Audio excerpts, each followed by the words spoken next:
He's great. Y'all ready for some more comedy show? Yeah, your next comedian has opened up for Jim Gaffigan. Give it up for Jason King. Yeah, make it loud for yourselves, everybody. You can get louder than that. Yes! Hell yes, hell yes. I just finished filming my first movie. Yeah, can we make it loud for me? Yeah. I was actually, I can't talk about it, but I was actually supposed to be on the next season of Naked and Afraid. And a lot of my friends were like, you should do it, Jason, it would be hilarious. And I was like, yeah, until I'm naked and afraid. Yeah. It's cool to be outside again, it's cool to be outside. I haven't been enjoying my pandemic hobbies too much. Like my main hobby was that I would grab a pillow and then scream in it. The other thing I was doing a lot of, I was putting the people in my building in racist jail. All right, so let me explain. So I live in a pretty nice building, but because of my skin tone, the people in my building assume that I'm the doorman. And so they ask me for their deliveries. So being the nice guy that I am, I direct them into a closet that doesn't open from the inside. And then once they're in there, I quickly shut the door and I go, welcome to racist jail, bitch! Once they're in there, there are other people in there. They're like, how long have you been in here? It's like, I've been in here since I called him the Uber Eats guy.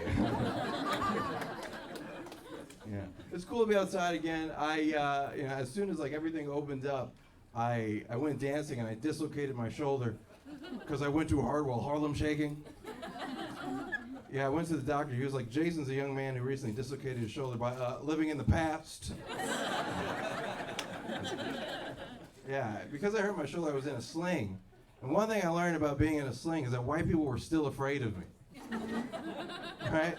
Like, this one time I was walking down the street, this white dude was walking behind me, then he passed me, then he crossed the street because he got so afraid, and then a white dude stabbed him twice. Once with each arm. You guys ever had sex with someone and then realize they were racist afterwards? Ever had sex with someone and then realize they were racist during sex? I recently had sex with this white lady in her car. It's not the funny part. I recently had sex with this white lady in her car, and then a black dude passed by outside, and then she locked the door. I was like, I'm right here. She's like, he looked threatening. I was like, we're wearing the same shirt.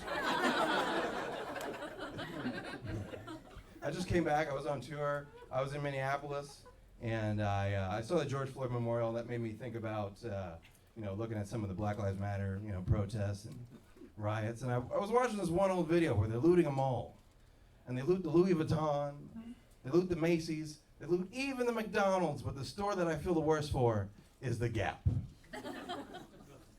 because no one loots the Gap. They were like, even if this is free, we don't want it. They looted a Michael's. They basically said, we'd rather knit a shirt and take a free one from the Gap. I recently let a white lady cut my hair. Interesting thing. The first time I let a white lady cut my hair, I was in Italy. And she was so confused, she was using clippers and scissors at the same time. And she goes, I don't know how to cut Negro hair. And her boss goes, don't you say that. Negro hair is easy. I wanted to beat his ass, but the fade was so good. It's incredible. I'm realizing I'm a hypocrite. Because I'll make all these jokes about white people, and I'll expect them to laugh, and then a female comic will get on stage and shit on men, and it will break my soul. Right? There's a really funny comic. Her name is Natasha Vinnick, and she has this one joke where she goes, "Don't you hate when you invite a man over to your house and he plays your acoustic guitars, right? And I'll hear that joke, and I'll be in the back like, oh, I've done that so many times." It took me hours to learn the plain white tees.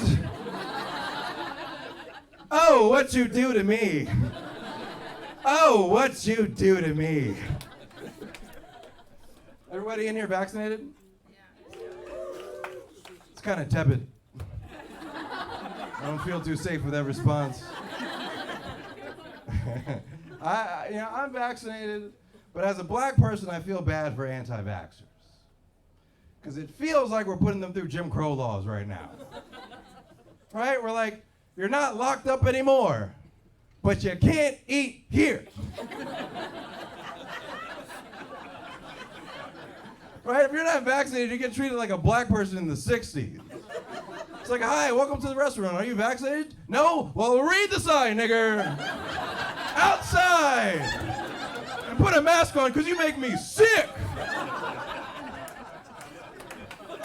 I told that joke to my grandma. She's like, Jason, how could you make a joke about Jim Crow? I was like, well, Grandma, this time I'm a white.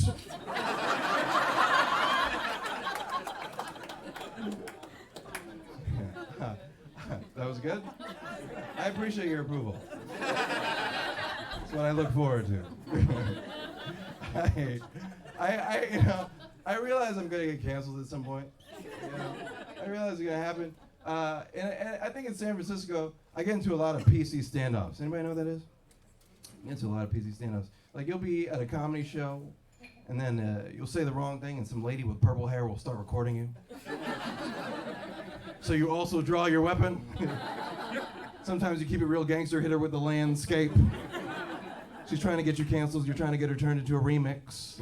It's like, you cannot say that joke. The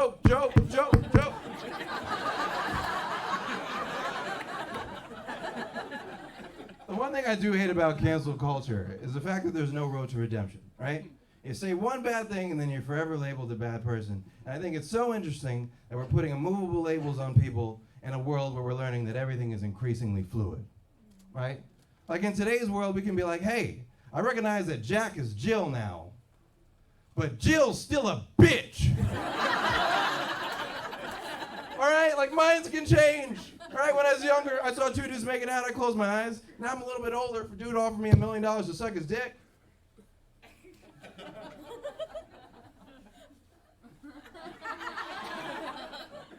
I wouldn't say yes, but I'd regret it. All right, give it up for your host, everybody.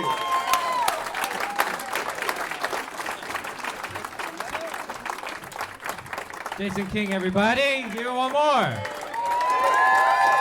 Are y'all having fun? This is a great lineup.